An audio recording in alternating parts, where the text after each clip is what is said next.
Hello friend, my YouTube channel में आप सभी का स्वागत है। हम लोग एलपी टेक्नीशियन का जीके जीएस देख रहे थे। इसमें हम लोग के 40 मार्क्स का जीके जीएस पूछा जाएगा, साइंस मिलाकर। तो उसी को हम लोग पढ़ेंगे। और जो भी दोस्त अगर नए हैं मेरे चैनल पे तो चैनल को सब्सक्राइब कर ले, साथ में बेल आइकन दबा लें। और ये जीके आपको बहुत हाई लेवल तक मिलेगा। अगर इस जीके को आप 40 में अगर 20 भी ला लेते हैं तो समझिए कि आपकी तैयारी बहुत अच्छी है। चलिए वीडियो के माध्यम से देखते हैं। पहला है कि दीर्घकालीन कठिन परिश्रम के पश्चात मांसपेशियों में होने वाली थकान। जो मांसपेशी में जो थकान महसूस होता है, कोई व्यक्ति रनिंग करता है, दौड़ता है या फिर कोई काम करता है, तो उसको अगर मांसपेशी में थकान का एहसास होता है तो किसके कारण से होता है? तो लैक्टिक एसिड के कारण होता है। किस कारण होता है? लैक्टिक एसिड के जमाव के कारण। ठीक है, नेक्स्ट। सेकेंड है कि टेबलेट या पाउडर, जो हम लोग दवा खाते हैं, टेबलेट या पाउडर वाली दवा को बोतलों में सिल्का की जेल के एक छोटी सी थैली में होती है, क्योंकि सिल्का का जेल क्या होता है? तो करता क्या है कि नमी को सोख लेता है। जब भी आप देखेंगे तो जो दवा के जो शीशी आती है तो उसमें आप दवा को कभी पिघला हुआ नहीं देख पाइएगा। तो वही कारण होता है कि जो भी नमी रहता है उसको क्या करता है? वो सोख लेता है। ठीक है, नेक्स्ट। कृष्ण छिद्र अंतरिक्ष में एक ऐसा पिंड है जो किसी विकिरण को अपने से निकलने नहीं देता। इसका कारण क्या है बताइए? तो ऑप्शन देखिए, अति सूक्ष्म आकार, अति विशाल आकार, अति अच्युत घनत्व और अति निम्न घनत्व। तो इसमें अच्युत घनत्व यानी मिनिमम डेंसिटी हो जाएगा। ठीक है, इसको अच्युत को मिनिमम बोलते हैं। तो दोस्तों, ऐसा क्वेश्चन आप नहीं पढ़ पाए होंगे, नॉर्मल क्वेश्चन आप पढ़े होंगे तो सेट को जरूर लगाया कीजिए। और इससे होगा क्या कि आपको जब भी सेट इसको देख लीजिएगा इस वीडियो को, तो नेक्स्ट जो सेट में जो जीके होगा उसको आपको कंप्लीट हो जाएगा। ठीक है, नेक्स्ट। शरीर के आमाशय एवं अन्य तरंगों, यानी शरीर के आमाशय एवं अंतरंगों का अन्वेषण करने वाली तकनीकी को एंडोस्कोपी, क्या है? एंडोस्कोपी किस घटना पर संबंधित है? तो पूर्ण आंतरिक परावर्तन। यानी एंडोस्कोप किस पे आधारित होता है? तो पूर्ण आंतरिक परावर्तन पे। नेक्स्ट, क्वेश्चन नंबर 4 है, शरीर के आमाशय एवं अन्य तरंगों का अन्वेषण करने वाली तकनीकी एंडोस्कोप क्या किस पे आधारित है? तो पूर्ण आंतरिक परावर्तन पे। किस पे आधारित है? पूर्ण आंतरिक परावर्तन। रिपीट हो गया क्वेश्चन, आगे देखते हैं। निम्नलिखित में से किसके लिए केशिकत्व एकमात्र कारण नहीं है? तो कौन सा कारण नहीं है बताइए? तो ऑप्शन नंबर ए पढ़ लीजिए, स्याही सोखना, ये बिल्कुल केशिकत्व का कारण है। जब आप किसी बोर्ड पे लिखते हैं या फिर देखते हैं कि वो सोख लेता, सूख जाता है ना। फिर भूमिगत जल का ऊपर चढ़ना, ये भी केशिकत्व का कारण है। मिट्टी का तेल भी जो बत्ती में चढ़ता है वो भी केशिकत्व के ही कारण होता है। ठीक है, सूती कपड़े पर पानी के बूंदों का फैलना, ये भी केशिकत्व का कारण है। लेकिन पौधे की जड़ों से इसके पत्तों तक पानी का ऊपर ले जाना, ये क्या है? किसका काम है? तो जाइलम का काम है। किसका काम है? जाइलम का। और फ्लोएम का काम क्या होता है? तो भोजन उसको पहुंचाना। ठीक है, नेक्स्ट। आगे है लॉर्ड माउंटबेटन विशेष अनुदेशों के साथ वायसराय के रूप में भारत आया था। जो लॉर्ड माउंटेन था वो भारत में किस उद्देश्य से आया था? ठीक है, तो उसको करना क्या था बताइए?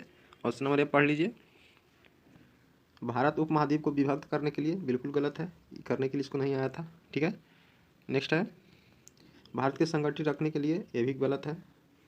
ठीक है, जीना का पाकिस्तान की मांग स्वीकार करने के लिए, बिल्कुल गलत है। चलिए ऑप्शन नंबर आगे देखते हैं। तो लॉर्ड माउंटबेटन किसके आधार से आया था? तो कांग्रेस को विभाजन स्वीकार करने हेतु। किसके कारण? कांग्रेस का विभाजन। ठीक है, लॉर्ड माउंटबेटन। अगला है, दिल्ली का सुल्तान जो भारत में नहरों के सबसे बड़े नेटवर्क का निर्माण कराया था, वह कौन शासक था बताइए? तो सबसे ज़्यादा नहरों का निर्माण किसने करवाया था? तो फिरोज शाह तुगलक ने। किसने करवाया था? फिरोज शाह तुगलक ने। इल्तुतमिश ने किसका निर्माण कराया था बताइए? तो इल्तुतमिश था, वो क्या रखा था बताइए? तो इन्होंने कुतुब मीनार का नींव रखा था। ठीक है, यानी बनवाया था। ठीक है, नेक्स्ट। सिकंदर लोदी क्या था? तो सिकंदर लोदी दिल्ली को, आगरा शहर को बसाया था। किसने बसाया था? सिकंदर लोदी ने। ठीक है, आगे है, निम्नलिखित में से कौन सा तारा पृथ्वी के सबसे निकट है? तो सूर्य है। कौन है? तारा पूछा है, तारा है तो तारा एक सूर्य है। ठीक है, सूर्य क्या है? तारा है। सूर्य क्या है? तारा है। नेक्स्ट, एक लड़की बैठी हुई स्थिति में झूला झूल रही है। ठीक है, एक लड़की जो है बैठी हुई स्थिति में झूला झूल रही है। ठीक है, जब वह लड़की खड़ी हो जाती है तो उसके झूलने की अवधि क्या होगी? झूलने की अवधि क्या होगी? कम जाएगी। क्या होगी? कम जाएगी। ठीक है, तो लघुत्तर हो जाएगी। ठीक है, जैसे मानिए कि एक पेड़ है, ये पेड़ है, इसमें एक रस्सी का झूला बनाइए, एक अपने आप खुद से हाथ से झूलिए। तो इसका जो रस्सी का जो लंबाई है इस पे और आपका हाथ की लंबाई पे, यानी रस्सी का लंबाई ज़्यादा है तो ज़्यादा दूर तक जाएगा, लेकिन आपका हाथ की लंबाई कम है तो इसलिए कम तक जाएगा। तो जब खड़ा हो जाएगा तो उसके क्या होगा, लंबाई में प्रभाव पड़ेगा, जिसके कारण से वो क्या है, न्यूनतम झूलने लगेगी। ठीक है, उसका जो झूलन का दोलन होगा वो कम जाएगा। ठीक है, नेक्स्ट। अलमाटी बांध कहाँ है, तो कृष्णा नदी पर। कहाँ है, कृष्णा नदी पर। अलमाटी बांध कहाँ है, कृष्णा नदी पर। और भाखड़ नागला बांध कहाँ है, तो भाखड़ नागला कहाँ है, पंजाब में। किस नदी पर है, तो सिंधु पे। ठीक है, और महानदी पर हीराकुंड बांध है, कहाँ है, उड़ीसा में। ठीक है, नेक्स्ट। निम्नलिखित में से किसकी खेती पौधे के प्रत्यारोपण के से की जाती है। ठीक है, तो किसका खेती जो होता है पौधे के जो प्रत्यारोपण से की जाती है तो वो है प्याज। किसका, प्याज का। ठीक है, प्याज का हम लोग क्या करते हैं, पहले उसको बोते हैं छोटे छोटे बीज को, जब बीज बोने के बाद उसका आता है तो प्याज को हम लोग क्या रोपते हैं, गाछी रोपते हैं। ठीक है, तो ये क्या है, पौधे से प्रत्यारोपण है। ठीक है, नेक्स्ट। जीटी रोड किसके शासनकाल में बनवाया गया था, जो NH2 पढ़ते हैं हम लोग ना, तो जीटी रोड का निर्माण किसके शासनकाल में हुआ था, तो शेरशाह सूरी के शासनकाल में। ठीक है, नेक्स्ट। भारत का कौन सा राज्य केसर का सबसे बड़ा उत्पादक है, तो जम्मू कश्मीर। केसर का उत्पादन कहाँ होता है सबसे ज़्यादा, तो जम्मू कश्मीर में। ठीक है, और बिहार में क्या होता है, जर्दालू आम। ठीक है, नेक्स्ट। परमाणु बम की खोज किसने किया था, बताइए, तो ऑटो होम ने किया था। किसने किया था, ऑटो होम ने। परमाणु बम का आविष्कार किसने किया था, ऑटो होम ने। परमाणु बम का आविष्कार किसने किया था, तो ऑटो होम ने। एडिशन किसका खोज किए थे, तो बल्ब का। ठीक है, रदरफोर्ड, बताइए, तो रदरफोर्ड जो है कोशिका के अंदर किस प्रोटॉन का इलेक्ट्रॉन का खोज किया था, किसने किया था, रदरफोर्ड ने। ठीक है, अल्बर्ट आइंस्टीन बल का नियम दिए थे। ठीक है, निम्नलिखित में कौन सा भारत का राष्ट्रीय पुष्प है, तो कमल है। भारत का राष्ट्रीय पुष्प कौन है, कमल है। नेक्स्ट। डॉक्टर CV रमन को किस विषय में नोबेल पुरस्कार मिला था, तो भौतिक के क्षेत्र में। भौतिक के क्षेत्र में क्या बोले थे, तो प्रकाश के प्रकीर्णन के लिए दिया गया था। किसके लिए दिया गया था, तो प्रकाश के प्रकीर्णन के लिए। CV रमन क्या थे, तो एक भौतिक थे। इनको कब दिया गया था भारत रत्न, तो 1930 में दिया गया था। नोबेल पुरस्कार कब दिया गया था, तो 1930 में। ठीक है, 28, बताइए, 28 फरवरी को। नेक्स्ट। आगे है, अल्फांसो किसकी प्रजाति है, तो आम की प्रजाति है। अल्फांसो किसकी प्रजाति है, तो आम की प्रजाति है। ठीक है, टीवी कंट्रोल यूनिट, टीवी जो हम लोग चलाते हैं घर में देखते हैं, तो ये घर में लगभग होगा, तो उसमें हम लोग जो रिमोट जो रहता है, जिसको हम लोग क्लिक करते हैं तो कोई भी उसका चेंज हो जाता है, वॉल्यूम से लेके या फिर किसी चैनल को माध्यम से। ठीक है, तो जो यूनिट कंट्रोल जो होता है उसमें कौन सा तरंग होता है, बताइए, तो होता है रेडियो तरंग है। ठीक है, वो रेडियो को अटैक्ट करता है। ठीक है, डिटेक्ट करता है, करने के बाद उसको एक्सचेंज कर देता है। ठीक है, तो उसमें क्या लगा हुआ रहता है, तो रेडियो तरंग है। क्या लगा रहता है, रेडियो तरंग है। भारतीय संविधान का मसौदा तैयार करने वाली समिति के अध्यक्ष कौन थे, तो ये कौन थे, डॉक्टर BR अम्बेडकर।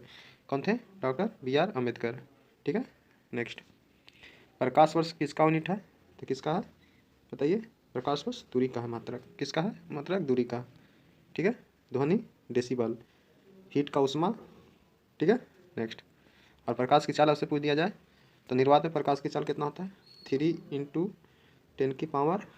10⁸ मीटर प्रति सेकंड। ठीक है, अगर आपसे जल में पूछ दिया जाए कितना होता है, 2.25 × 10⁸ मीटर प्रति सेकंड। ठीक है, अगर आपसे कांच में पूछ दिया जाए, बताइए कितना होता है, 2.04 × 10⁻10 मीटर प्रति सेकंड। ठीक है, नेक्स्ट।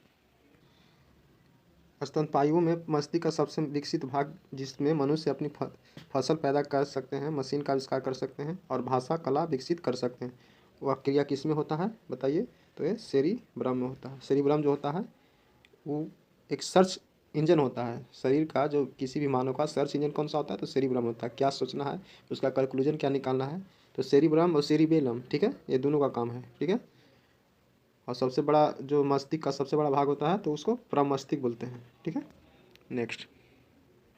हाल ही में किस जाति के आम को भौगोलिक संकेतक टैग GI टैग दिया गया है, किस आम को दिया गया है, तो बंगना पले आम को दिया गया है। ठीक है, बंगना पले आम को दिया गया है, क्या दिया गया है, तो GI टैग दिया गया है।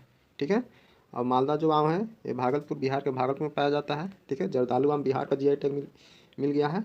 ठीक है, नेक्स्ट। भारत में काली मिट्टी के क्षेत्र कहाँ तक सीमित है? ठीक है, तो भारत में जो काली मिट्टी का क्षेत्र है कहाँ तक सीमित है बताइए? तो यह मध्य दक्षिणी क्षेत्र तक। क्या है? मध्य दक्षिणी क्षेत्र तक। ठीक है, तो मध्य दक्षिणी क्षेत्र का कहने का माने है कि महाराष्ट्र हो गया, गुजरात हो गया, है ना, तो ये सब काली क्षेत्र है। कहाँ कहाँ काली मिट्टी पाया जाता है? कहाँ पे? महाराष्ट्र, गुजरात, है ना। नेक्स्ट अगला है, वास्को डी गामा ने भारत का समुद्री मार्ग आसात अंतरिम होकर ढूंढा और सबसे पहले कहाँ पहुंचा था? तो कालीकट। कालीकट बंदरगाह कहाँ पड़ता है? तो केरल में पड़ता है। ठीक है, इसका स्वागत किसने किया था? तो जमेरी नामक साइंटिस्ट ने किया था। ठीक है, एक व्यापारी था, उसी ने इनकी सहायता किया था। ठीक है, तो वास्को डी गामा भारत कब आया था बताइए? तो 1400 बताइए 1498 में। ठीक है, 1498 में भारत आया था। ठीक है, भारत की खोज किसने किया था? तो वास्को डी गामा नहीं, एक पुर्तगाल का रहने वाला था। कहाँ का था? पुर्तगाल का रहने वाला था। निम्नलिखित में से कौन प्रतिभाशाली वैज्ञानिक, इंजीनियर, गणितज्ञ, विद्वान और कलाकार, मूर्तिकार, संगीतज्ञ और महान लेखक थे? कौन थे बताइए? तो वो थे, ऑप्शन नंबर ए में है Picasso, Thomas Alva Edison, Albert Einstein और लियोनार्डो दा विंसी। तो वो कौन थे? लियोनार्डो दा विंसी थे। क्या क्या थे? लेखक थे, संगीतज्ञ थे, मैथमेटिक्स थे। ठीक है, क्या क्या थे? प्रतिभाशाली थे, वैज्ञानिक थे, इंजीनियर थे, गणितज्ञ थे, मैथमेटिक्स थे, विद्वान थे, कलाकार थे, मूर्तिकार थे, संगीतज्ञ थे, महान लेखक थे। कौन थे? Leonardo da Vinci. ठीक है, तो इस तरह से आप जीके पढ़िएगा ना तो आपको थोड़ा रिलेट करके बहुत से नॉलेज मिलेगा। ठीक है, और अच्छा लेवल तक तैयारी हो जाएगा। तो बने रहें वीडियो में, वीडियो को पूरा जरूर देखा कीजिए। आगे है कि भारत के राजभवन में चक्र में कितने स्पोक होते हैं? ठीक है, यानी इसका जो तिलिया जिसको बोलते हैं, इसको स्पोक बोलते हैं। तो इसमें कितना होता है? 24 तिलिया होते हैं। ठीक है, अगर अनुपात लंबाई और चौड़ाई का पूछे तो कितना होता है? तो 3:2 होता है झंडा का। ठीक है, झंडा दिवस कब मनाते हैं तो बताइए? तो 7 अगस्त को। ठीक है, 7 अगस्त को क्या हुआ था? तो नीरज चोपड़ा का भारत रत्न उसी दिन दिया गया था खेल के क्षेत्र में। ठीक है, आगे है, सबसे पहली रेल लाइन किसके शासनकाल में निर्मित किया गया था? तो लॉर्ड डलहौजी के शासनकाल में। भारत में सबसे पहले रेल इंजन कब लगाया था? तो लॉर्ड डलहौजी के शासनकाल में। कब लगाया गया था बताइए? तो 1853 में। ठीक है, 16 अप्रैल 1853 को। 16 अप्रैल को रेल साप्ताहिक दिवस मनाया जाता है। ठीक है, नेक्स्ट द्रवित पेट्रोलियम गैस में मुख्यतः कौन सी गैस पाई जाती है? तो मीथेन। वैसे मेनली रूप से ब्यूटेन और प्रोपेन होता है। तो इसमें देखिए ऑप्शन के अकॉर्डिंग एप्पल हो जाएगा। मीथेन, ब्यूटेन और प्रोपेन पाया जाता है किसमें? एलपीजी में, लिक्विफाइड पेट्रोलियम गैस। एलपीजी का फुल क्या होता है? तो लिक्विफाइड पेट्रोलियम गैस होता है। क्या होता है? Liquefied petroleum gas. इसमें कौन सा रहता है? तो मीथेन, ब्यूटेन, प्रोपेन। ठीक है, सीएनजी का मुख्य घटक कौन सा है? तो सीएनजी का मुख्य घटक मीथेन होता है। ठीक है, मार्स गैस किसको बोलते हैं? तो मीथेन को बोलते हैं। ठीक है, नेक्स्ट निम्नलिखित में कौन सी धातु मुक्त अवस्था में पाई जाती है? तो मुक्त अवस्था में कौन सी धातु पाई जाती है? तो सोना। 1 ग्राम सोना में कितना किलोमीटर तक तार बनाया जा सकता है? तो 1 किलोमीटर तक। ठीक है, तो 1 ग्राम सोना से 1 किलोमीटर तक तार बनाया जा सकता है। ठीक है, कैल्शियम की परमाणु संख्या कितना होता है? तो कैल्शियम की परमाणु संख्या कितना होता है? 20 होता है। सोडियम का बताइए? सोडियम का 11 होता है। ठीक है, मैग्नीशियम का 12 होता है। ठीक है, नेक्स्ट है, भारत में समुचित पारिस्थितिकी संतुलन बनाए रहने हेतु वनाच्छादित संतुलन यानी फॉरेस्ट कवर का कितना परसेंट है? तो 33% है। कितना? भारत में अभी वनों का आवरण कितना है, यानी वन कितना है? तो 33% है। ठीक है, नेक्स्ट निम्नलिखित में से किस राष्ट्रवादी नेता ने जर्मनी और ब्रिटेन से युद्ध को ऐसे देवी अवसर के रूप में देखा, देवी अवसर के रूप में देखा जो भारतीयों को लाभान्वित कर सकता है? तो ऑप्शन देख लेते हैं। सी राजगोपालाचारी हैं, एम ए, बी में है एम एन जिन्ना, मोहम्मद अली जिन्ना, सुभाष चंद्र बोस, पंडित जवाहरलाल नेहरू। तो ये कौन हो जाएंगे? सुभाष चंद्र बोस। ठीक है, इन्हीं ने बताए थे कि जब युद्ध हो रहा था तो देवी के अवसर के रूप में उन्हें भारतीय लाभान्वित को लिए ये अपना मार्गदर्शन दिए थे। ठीक है, कि इसको देख के आदमी को सीखना चाहिए, है ना। तो जर्मनी और ब्रिटेन के जो युद्ध हुआ था तो देवी का अवसर के रूप में किसने देखा था? तो भारतीयों को लाभान्वित करने के लिए किसने कहा था? तो सुभाष चंद्र बोस ने। नेक्स्ट निम्नलिखित में से कौन सी कृषि विधा इनको फ्रेंडली है? कृषि विधा इनको फ्रेंडली है, कौन है बताइए? तो पहला है ऑर्गेनिक फार्मिंग, दूसरा है शिफ्टिंग कल्टीवेशन, स्कैट है ऐसी किस्मों की खेती जो अधिक उपज देती है, आगे है कांच के घरों में पादप उगाना। ठीक है, तो इसका हो जाएगा विधि, कृषि विधि इन्फो फ्रेंडली कौन है? तो ऑर्गेनिक फार्मिंग है। ऑर्गेनिक फार्मिंग को क्या बोलते हैं? तो कृषि विधा इको फ्रेंडली। ठीक है, नेक्स्ट आगे अंग्रेजों के शासनकाल में भारत में उद्योगों का स्वतंत्र विकास नहीं हुआ था। इसका कारण क्या था कि पहले जो अंग्रेज लोग भारत में जो कंपनी स्थापना करना चाह रहे थे, फिर कंपनी को लगाना चाह रहे थे, तो उसमें क्या दिक्कत आ गया था कि उन लोग लगा नहीं पाए। ठीक है, तो इसमें ऑप्शन देखते हैं। भारी उद्योगों में कमी, बिल्कुल गलत। विदेशी पूंजी का दुर्बलता, बिल्कुल। उसमें पूंजी का जो अभाव बहुत था भारत में। ठीक है, तो इसीलिए हमारे भारत में क्या हुआ, कंपनी नहीं लग पाया। तो इसका एग्जैक्ट आंसर क्या आ जाएगा, विदेशी मुद्रा का दुर्बलता। ठीक है, नेक्स्ट। आगे, ईसा की तीसरी सदी से जबकि हुन जो थे आक्रमण के रोमन साम्राज्य को समाप्त कर दिया गया। भारतीय व्यापारिक अधिकारी किस पर निर्भर करते थे। जब हुनों का आक्रमण जब भारत पर हुआ था तो रोम साम्राज्य द्वारा भारतीय व्यापार अधिकार को क्या कर दिया था, तो खत्म कर दिया गया था। क्या कर दिया गया था, तो खत्म कर दिया गया था। तो भारतीय जो है कहाँ से व्यापार करना फिर चालू किए थे, बताइए। तो कहाँ से किए थे, तो किए थे दक्षिण पूर्वी एशियाई व्यापार से, दक्षिण पूर्वी एशिया से। जब ऐसा हुआ था तो भारत में व्यापार जो करना कहाँ से कर रहे थे, दक्षिण पूर्व एशिया से कर रहे थे। ठीक है, नेक्स्ट। पटाखों के फटने के बाद दिखाई देने वाला चमकीला लाल रंग निम्नलिखित में किसकी उपस्थिति के कारण होती है, तो अस्टाशियम के कारण होता है। लाल रंग जो होता है अस्टाशियम के कारण होता है। हरा रंग जो होता है, बताइए, हरा रंग जो पोटेशियम के कारण होता है। किस कारण होता है, पोटेशियम के कारण। ठीक है, नेक्स्ट। नास्ट की सूची में स्थान पाने वाला प्रथम भारतीय कंपनी कौन है, बताइए। नास्ट जो है, नास्ट एक संस्था है, इसके अंतर्गत भारत की में कौन ऐसी कंपनी है जो कि प्रथम स्थान पाया था। ठीक है, तो प्रथम भारतीय कंपनी कौन था, बताइए। तो इसका इन्फोसिस हो जाएगा। इन्फोसिस भारत का कंपनी था। ठीक है, यही प्रथम स्थान पाया था। नेक्स्ट। किसी तारे की दूरी को नापने के लिए प्रयुक्त होती है। तो कोई भी तारा एक सूर्य एक तारा है, तो तारा को मापने के लिए क्या बोलते हैं, तो प्रकाश वर्ष में मेजर करते हैं। ठीक है, नॉटिकल मील में किसका मेजर करते हैं, तो समुद्री का। ठीक है, और एम्पियर्स में धारा का होता है और कुलम होता है। बताइए, ये भी तो कुलम हो गया, आवेश के कुलम होता है। ठीक है, ऑक्सीजन की उपस्थिति में ग्लूकोज का कार्बन डाइऑक्साइड और पानी में ऊर्जा के विमोचन से संपूर्ण रूपांतरण कहलाता है। क्या कहलाता है, बताइए। तो इसका क्या कहलाता है, तो वायु श्वसन कहलाता है। क्या कहलाता है, वायु श्वसन कहलाता है। ऑक्सीजन की उपस्थिति में ग्लूकोज का कार्बन डाइऑक्साइड और पानी में ऊर्जा के विमोचन से संपूर्ण रूपांतरण को क्या बोलते हैं, तो वायु श्वसन बोलते हैं। ठीक है, नेक्स्ट है कोंकण रेलवे। कोंकण रेलवे, बताइए। कोंकण रेलवे में निम्नलिखित राज्यों में से इस राज्य समूह को अधिक लाभान्वित होता है। कोंकण रेलवे जो बना है उससे किस राज्य को प्रभावित होता है, बताइए। तो इसका प्रभावित पड़ता है, गोवा लाभावित होता है, कर्नाटक होता है, महाराष्ट्र होता है, केरल होता है। कोंकण जो रेलवे है वो कहाँ है, तो केरल में पड़ता है। ठीक है, और कुछ हिस्सा जो है गुजरात का भी इससे लाभान्वित होता है। ठीक है, तो दोस्तों इस तरह से जीके आप पढ़िएगा ना तो बहुत आपको अच्छा लगेगा। और एवरीडे इस चैनल के माध्यम से जीके कराया जाता है, तो आप इस चैनल के माध्यम से ज़रूर जुड़ें। ठीक है, और अपने तैयारी को थोड़ा स्ट्रॉन्ग बनाएं। ठीक है, अगला है भारत की सूचना प्रौद्योगिकी राजधानी कहाँ थी, तो इलेक्ट्रॉनिक सिटी क्या बोलते हैं, बेंगलुरु को।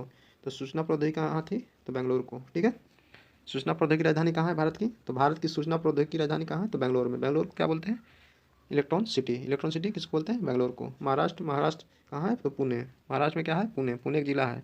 ठीक है, और हैदराबाद सिकंदराबाद को जुड़वा शहर बोला जाता है। तो दोस्तों ये रहा मेरा 40 क्वेश्चन का जीके। और नेक्स्ट वीडियो में अब हम लोग मिलेंगे।